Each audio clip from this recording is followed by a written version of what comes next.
¿Cuál iglesia? Capítulo 8. La realidad de la iglesia, segunda parte.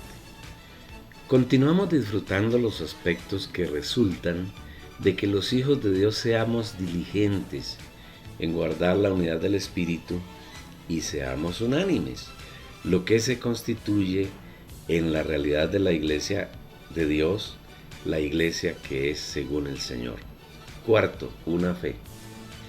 En el aspecto de la única fe, los cristianos contemporáneos están llenos de confusión, porque generalmente viven la fe conforme la vive el mundo.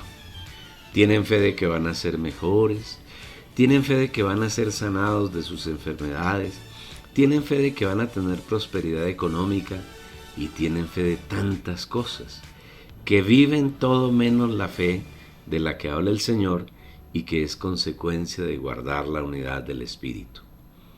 Los cristianos, para hablar de la fe, repiten el primer versículo de Hebreos 11 y con ello creen que están guardando la fe. Es, pues, la fe, la certeza de lo que se espera, la convicción de lo que no se ve, pero sin buscar aunque sea un poquito de revelación sobre el particular. Como el versículo dice que la fe es la certeza de lo que se espera, y debido a que no aprecian el resto del capítulo, entonces limitan la fe a lo que ésta es para la gente del mundo. En el mundo las personas tienen fe de que se van a ganar la lotería, porque Dios y la Virgen los ayudan, que tienen fe que van a conseguir las cosas que desean, y un sinnúmero de distorsiones de la fe con las cuales se conforman también los cristianos. Dos aspectos de la fe. La fe, la única fe, tiene dos aspectos que es necesario conocer poniendo nuestra mente en el Espíritu, es decir, mediante revelación. La fe es sustantiva, es un nombre, es la personificación de la fe, lo que es la fe en sí misma, que algunos estudiosos han dado en llamar la fe objetiva. Afirmamos que la fe es Dios mismo, todo lo que Él es en su naturaleza, con todas sus virtudes y la obra de redención que realizó en el Hijo. Eso es la fe. Pero la fe también es verbo, es acción, es creer, es recibir todo aquello que es la fe objetiva, y a esta le llamamos la fe subjetiva. La fe objetiva. La fe es Dios lleno de amor, luz, vida eterna, justicia, santidad, benignidad, bondad, soberanía, mansedumbre, ternura, humildad, dominio propio, paz, paciencia y tantas otras virtudes divinas y atributos que Él puso en nosotros para que le permitiésemos llenarlas de Él mismo. La fe es Dios con todo lo que Él hizo en el proceso de redención, que comienza por encarnarse, es decir, hacerse hombre, adquirir carne y sangre como nosotros, tener un vivir humano en la tierra en el que por más de 30 años como hombre agradó a Dios en todas las cosas que pensó, dijo e hizo. La fe incluye también la muerte de Jesús en la cruz, mediante la cual destruyó a Satanás, acabó con el pecado, mató al viejo hombre en la cruz y lo llevó a la tumba para dejarlo en ella para siempre. Perdonó nuestros pecados limpiándonos de ellos y haciéndonos puros y aptos para recibir a Dios en nuestra ser. Mediante la muerte de Jesús el mundo fue crucificado para que nosotros no vivamos conforme al mundo, porque si somos amigos del mundo nos constituimos en enemigos de Dios. El Señor en la cruz exhibió todo el reino de las tinieblas, conformado por Satanás, los ángeles caídos, que son huestes de maldad y principados, los demonios y los hombres que viven en ese reino. El Señor los exhibió públicamente y triunfó sobre ellos en la cruz. Igualmente el Señor en la cruz nos reconcilió con Dios, pues antes todos los hombres éramos enemigos de Dios. En la fe objetiva también se incluye la resurrección, mediante la cual destruyó el poder más grande que había en el universo, que es la muerte. La muerte ya no tiene ningún poder para quienes somos hijos de Dios. porque fue totalmente abatida por el Señor cuando resucitó. Nosotros resucitamos con Él y ahora vivimos eternamente. En la fe, que es Dios mismo, se incluye además la ascensión. Una vez que el Señor, por medio de su muerte y resurrección, nos preparó para recibir a Dios y mezclarnos con Él, ascendió al trono de Dios para tomar posesión como la autoridad más encumbrada que hay en el universo, para ser Señor sobre todas las cosas y todas las personas. El último aspecto de la redención, que también está incluido en la fe, es el bautismo en el Espíritu Santo. Ya hemos afirmado que ser bautizados es ser introducidos dentro de, es decir, que mediante el bautismo en el Espíritu Santo fuimos introducidos en Dios. La noche del día en que el Señor resucitó, el primero de la semana, se sopló como el Espíritu Santo dentro de nosotros. Se mezcló con los hombres en su espíritu y el día de Pentecostés, 50 días después, nos metió en Él, nos cubrió con su persona y nos unió a Él orgánicamente para vivir juntos por la eternidad. Todo esto es la fe sustantiva, la fe objetiva, la fe que es la persona de Dios. Es como un, comillas, paquete que el Señor ha preparado para sus hijos, para ti y para mí. Es la herencia que podemos disfrutar cada día. La fe subjetiva. El segundo aspecto de la fe es conocido como la fe subjetiva. Ya no es sustantivo, nombre, ahora es un verbo. Un verbo es una palabra que indica acción y la fe subjetiva es creer, y creer quiere decir recibir.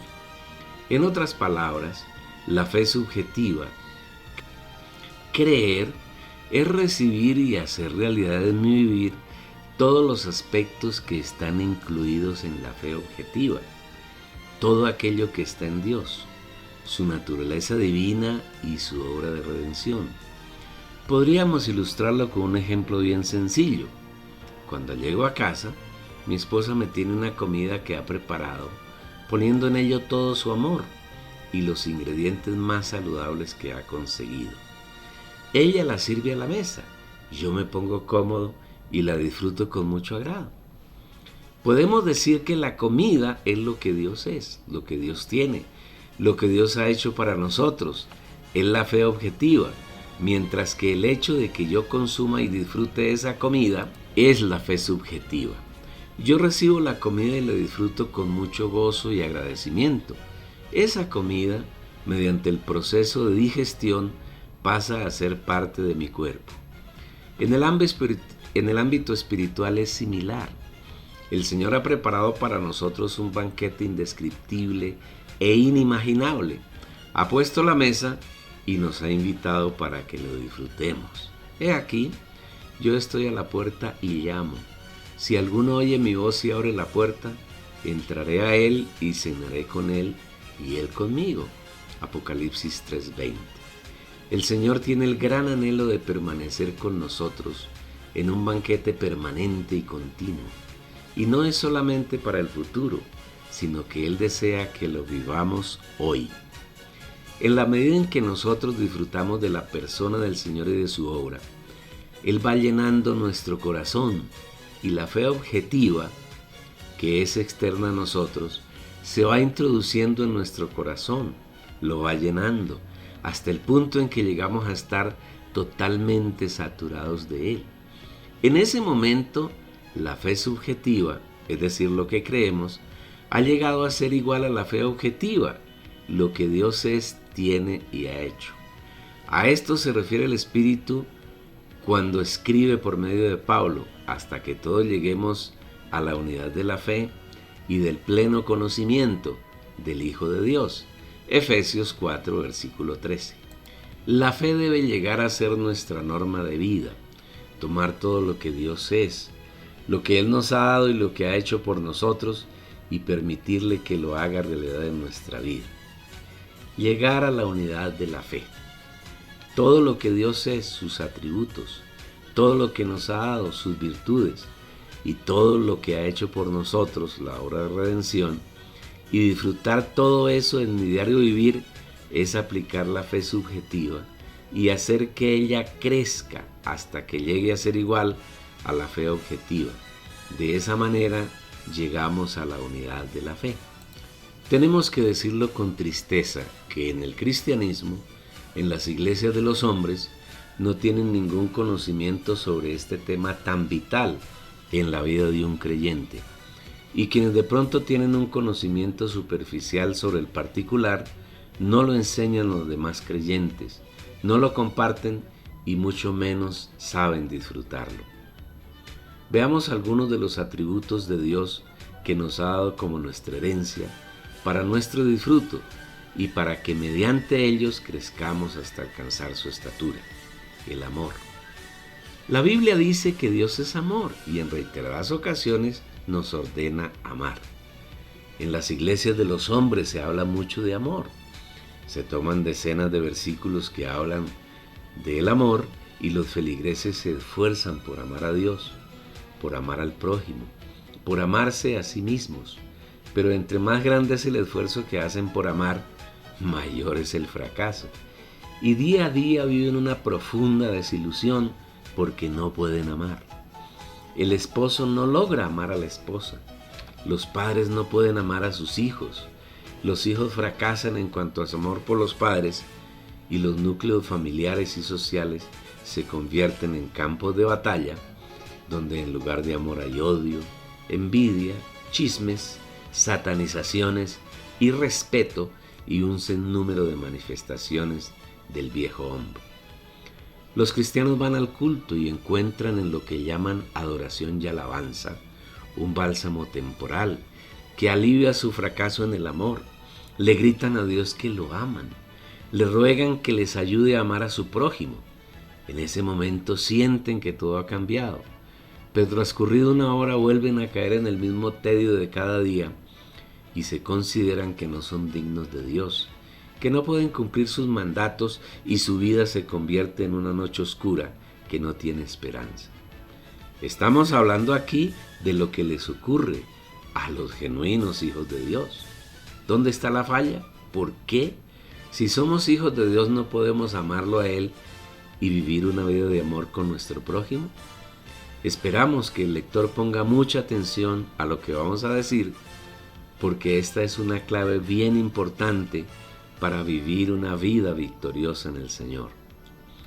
En primer lugar, debemos tener claridad de que el amor es un atributo de Dios. Es su esencia, su persona, porque Dios es amor. Primera de Juan 4, versículo 8. El amor no es un sentimiento humano que lo lleva a amar y a sentir un profundo afecto por otras personas o por Dios mismo. No, el amor es Dios, es la naturaleza de Dios, es Dios mismo.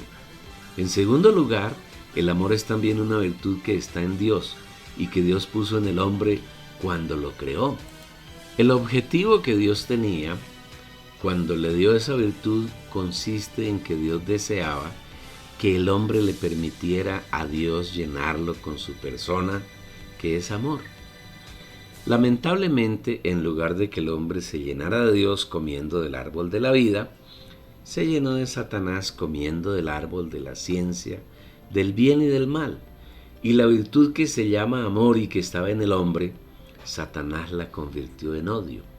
Por eso los hombres son capaces de odiar, de aborrecer, de matar a sus semejantes, de hacer guerras, de envidiarse, de calumniar y toda esa lista de pecados que a diario cometen los hombres.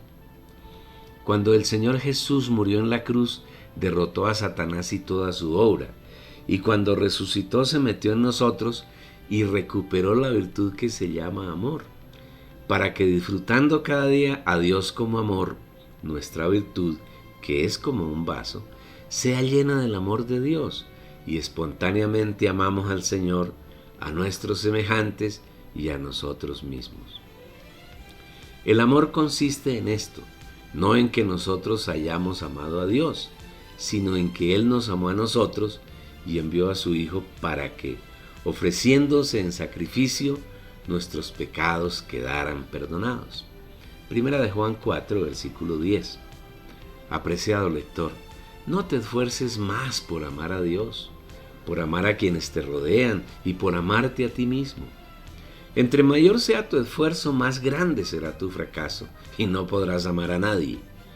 Más bien esfuérzate por disfrutar la gracia del Señor, por disfrutarlo cada día como el amor, y verás que espontáneamente amarás a Dios.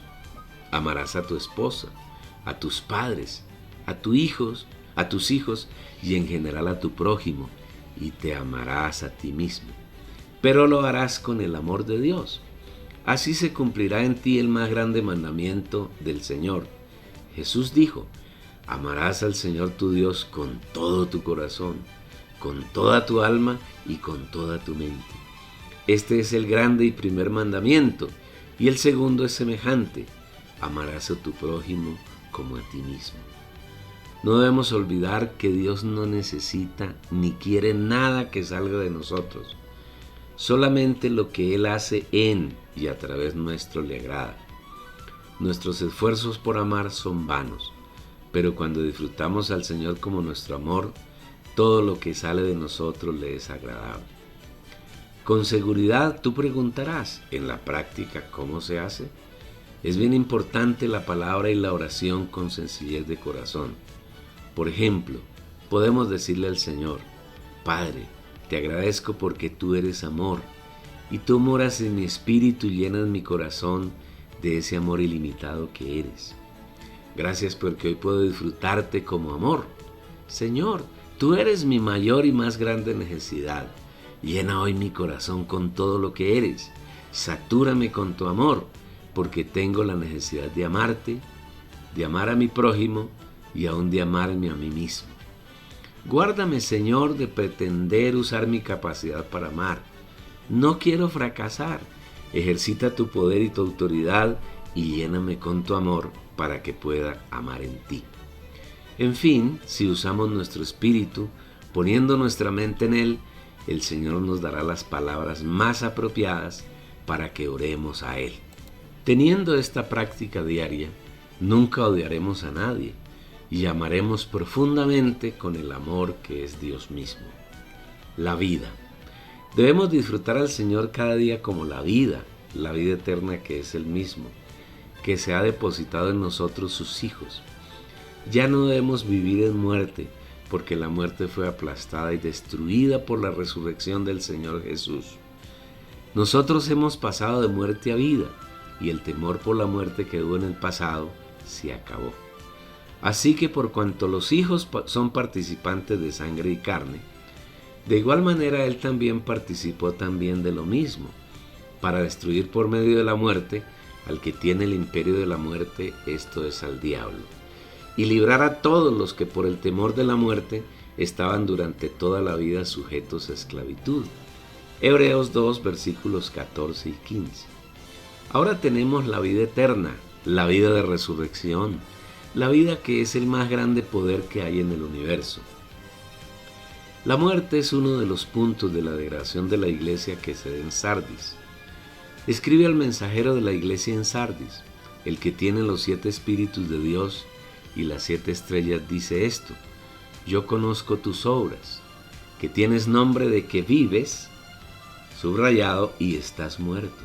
Apocalipsis 3, versículo 1. Este es uno de los grandes problemas de las iglesias de los hombres, que a pesar de que el Señor resucitó y los resucitó con Él a los que son hijos de Dios, ellos viven en muerte. Sus reuniones son expresiones de muerte. Sus alabanzas y su adoración son totalmente muertas. Y su vivir diario es un vivir de muerte.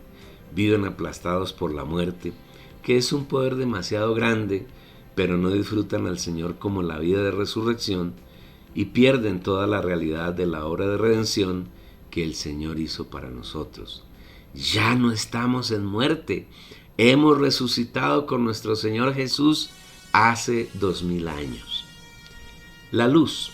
Cada uno de los muchos atributos que tiene el Señor hoy son nuestra herencia, y una herencia es para disfrutarla al máximo.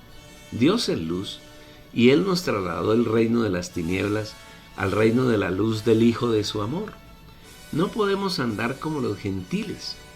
Esto, pues, digo y testifico en el Señor, que ya no andéis como los gentiles que todavía andan en la vanidad de su mente, teniendo el entendimiento entenebrecido, ajenos a la vida de Dios por la ignorancia que en ellos hay, por la dureza de su corazón.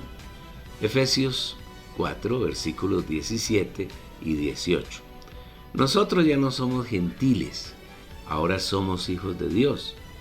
Ya no andamos con el entendimiento lleno de tinieblas, sino Dios que es luz mora en nosotros. Siempre que ponemos nuestra mente en el Espíritu, que debe ser permanentemente, entramos en luz.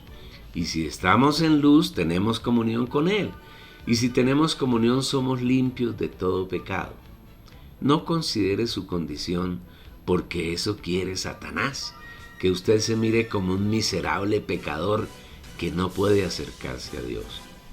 Acérquese con confianza al trono de la gracia y disfrute permanentemente al Señor como su luz. Si decimos que tenemos comunión con Él y andamos en tinieblas, mentimos y no practicamos la verdad. Pero si andamos en luz como Él está en luz, tenemos comunión unos con otros, y la sangre de Jesús, su Hijo, nos limpia de todo pecado. Acerquémonos pues confiadamente al trono de la gracia para recibir misericordia y hallar gracia para el oportuno socorro. Primera de Juan 1, versículos 6 y 7, Hebreos capítulo 4, versículo 16.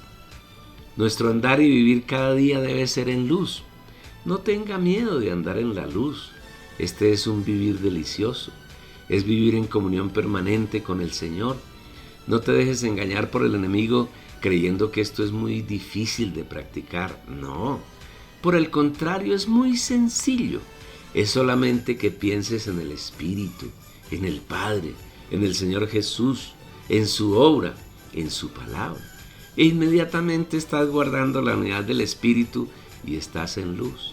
Estás en comunión y eres limpio de todas tus faltas. Tampoco creas que estás sucio y es vergonzoso venir a la luz en esa condición. Sin importar tu condición, en la luz, la sangre de Jesús nos limpia de todo pecado. Ponlo en práctica y ve los magníficos resultados. La justicia. Otro de los atributos que el Señor nos ha legado como herencia es la justicia. Antes de estar en Él, nuestro vivir era injusto. Pero ahora nosotros hemos sido justificados. Hemos sido hechos justicia de Dios en Cristo. Justicia significa rectitud, y en el universo solamente el Señor es justo. Entre los hombres no hay ninguno que sea justo. Según está escrito, no hay justo ni aun uno. No hay quien entienda, no hay quien busque a Dios. Todos se desviaron, a unas se hicieron inútiles. No hay quien haga lo bueno, no hay ni siquiera uno. Sepulcro abierto es su garganta, con su lengua engañaron. Veneno de áspides hay debajo de sus labios. Su boca está llena de maldición y de amargura. Veloces son sus pies para derramar sangre. Destrucción y desdicha hay en sus caminos, y no han conocido el camino de paz. No hay temor de Dios delante de sus ojos. Romanos 3, versículos 10 al 18. Esta es la condición del hombre caído, es decir, de todos los hombres, llenos de injusticia, sin entendimiento, sin poder buscar a Dios, desviados e inútiles. Su garganta y su lengua solo hablan engaño, y por su boca vomitan el veneno satánico de la mentira. Maldicen todo el tiempo y exhalan amargura.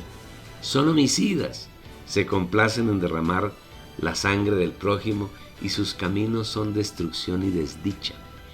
Y viven un camino de angustia y desesperación. No temen a Dios ni lo buscan. En otras palabras, están atestados de injusticia. Todas las naciones tienen un sistema de justicia con el cual pretenden impartir justicia a sus asociados, pero generalmente es un sistema injusto. No hay justo ni aun uno. Los gobiernos hacen leyes que en su propósito tienen apariencia de justicia, pero su aplicación es un fracaso porque quienes las aplican son hombres atestados de injusticia. Y es común ver en la cárcel a personas condenadas, en algunos casos inocentes. Además, es lamentable ver que los gobiernos son presididos por verdaderos delincuentes. La justicia se aplica según el grado de poder que tienen los delincuentes. Si el delincuente es poderoso, generalmente no le son aplicadas las normas. Pero si quien comete alguna falta no tiene poder, le aplican la máxima pena, incluso si la falta es leve. Si no es que la persona no ha cometido ningún delito y es condenada. Así es la justicia de los hombres. Pero gracias al Señor porque hay un justo, es nuestro Dios. En Él no existe el más mínimo ingrediente de injusticia, porque la justicia es Él mismo, y todo lo que hace lo realiza en justicia. Pero si eso estuviese solamente en Dios, de nada nos serviría. Él en su amor, bondad y misericordia nos ha justificado, nos ha hecho su justicia. Mas por Él estáis vosotros en Cristo Jesús, el cual nos ha sido hecho de parte de Dios sabiduría, justicia, santificación y redención. Al que no conoció pecado, por nosotros lo hizo pecado, para que nosotros viniésemos a hacer justicia de Dios en Él. 1 Corintios capítulo 1 versículo 30, 2 Corintios capítulo 5 versículo 21. Si somos diligentes en guardar la unidad del Espíritu, no seremos víctimas de la injusticia de los hombres, que es la injusticia de Satanás, y tampoco obraremos en injusticia con nuestros semejantes. Pero no olvidemos que la verdadera y única justicia es la de Dios y no la de los hombres. La santidad.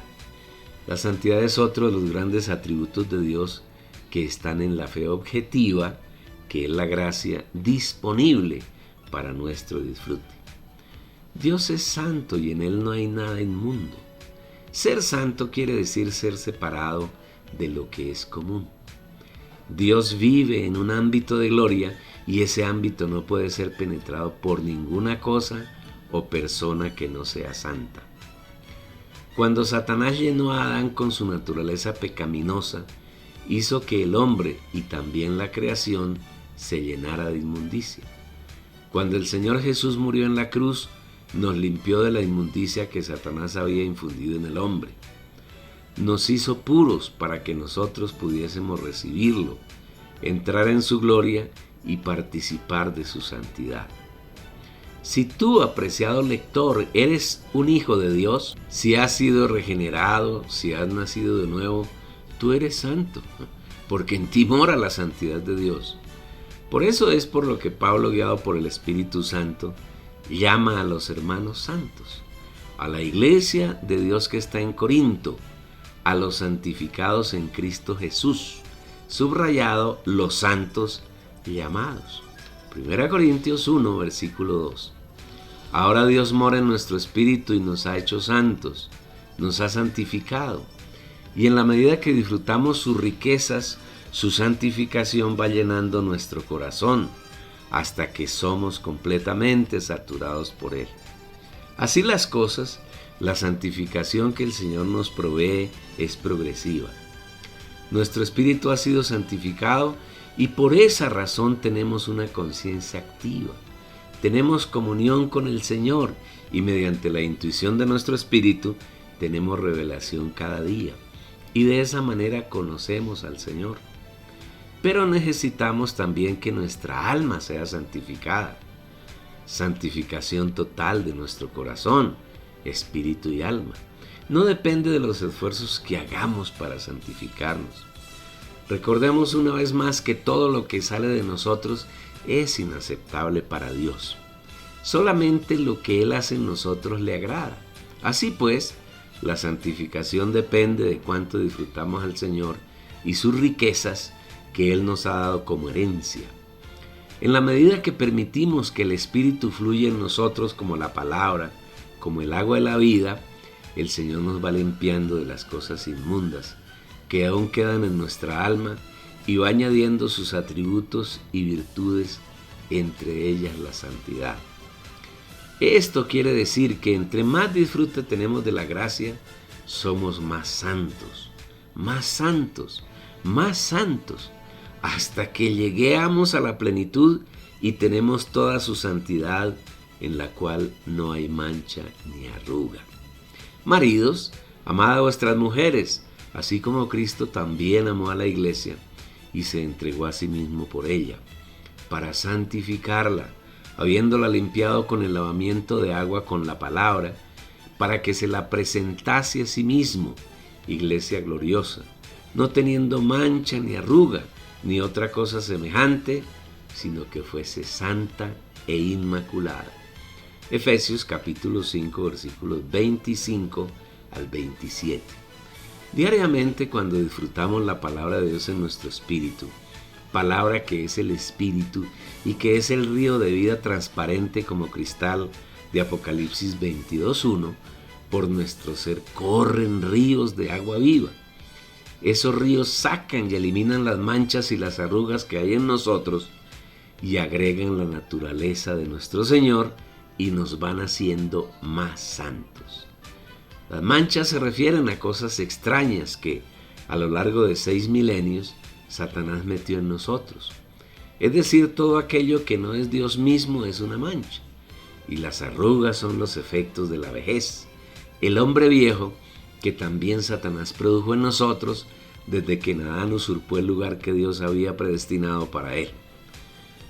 Cuando el Señor murió en la cruz, derrotó a Satanás, lo anuló y eliminó, y el efecto de su obra cesó en nosotros para siempre. También en la cruz destruyó al viejo hombre y lo llevó a la tumba, y lo sepultó para que quedase allí eternamente, librándonos a nosotros de su influencia. Después el Señor resucitó y vino, y se introdujo en nosotros como el nuevo hombre. Sin embargo, debemos tener en cuenta que en el momento en que nosotros recibimos al Señor, nuestra alma aún estaba llena de manchas y de vejez. Nuestro espíritu fue totalmente recuperado. No obstante, nuestra alma requiere de un proceso de santificación que dura todo el tiempo que vivimos en la tierra si nos disponemos diariamente para que los ríos de agua viva que brotan de nuestro interior fluyan y añadan a nuestra alma la naturaleza del Señor y agreguen su santidad. Otros, debido a su desobediencia, tendrán que ser santificados durante la gran tribulación. Y aquellos hijos de Dios que ya murieron y no se dispusieron durante su vida para ser santificados, tendrán que hacerlo durante el reino de los cielos sin poder entrar en él. Esta es la razón por la cual Hebreos 12:14 declara, seguid la paz para con todos y la santidad, sin la cual nadie verá al Señor. Ningún hijo de Dios podrá estar cara a cara con Él en su presencia, a menos que haya sido completamente santificado. Los santos que pasarán por la mayor parte de la gran tribulación, que son todos los que están vivos para esa época, en medio de un sufrimiento indescriptible, aún tendrán la misericordia del Señor y en ese tiempo serán santificados. La santidad es Dios mismo, es uno de sus atributos. No hay nadie santo en el universo distinto a Él, pero nos ha amado con tan tierno y sublime amor que nos ha hecho partícipes de su santidad y nos ha dado la oportunidad de disfrutar sus riquezas. Y en la medida que tenemos ese disfrute, nos va santificando hasta que seamos santos como Él. ¡Aleluya! Sabemos, Satanás tomó al hombre y convirtió las capacidades, es decir, las virtudes que Dios le había dado, entre ellas la de ser santo como Dios, y la llenó de inmundicia. Impidió que el hombre llegara a ser santo. Pero el Señor Jesús revertió esa situación mediante su muerte y resurrección, y nos devolvió la posibilidad de llegar a ser santos, así como Él es. Sin embargo, no todos los hombres fueron predestinados y escogidos y llamados para esa bienaventuranza, sino que, por el contrario, la inmensa mayoría quedó en el reino de Satanás y hoy son sus súbditos. Esta es la razón por la cual los hombres blasfeman, llamando al Papa de los católicos romanos, dizque Santo Padre. ¡Qué inmundicia! y los seguidores del llamado Dalai Lama lo llaman santidad. Aquí se puede ver con toda claridad la obra imitadora y perversa de Satanás. Jesús es muy claro al pedir que a nadie llamemos Padre en la tierra, porque nuestro Padre es el Señor nuestro Dios. A Él es al único que debemos llamar Padre y Padre Santo.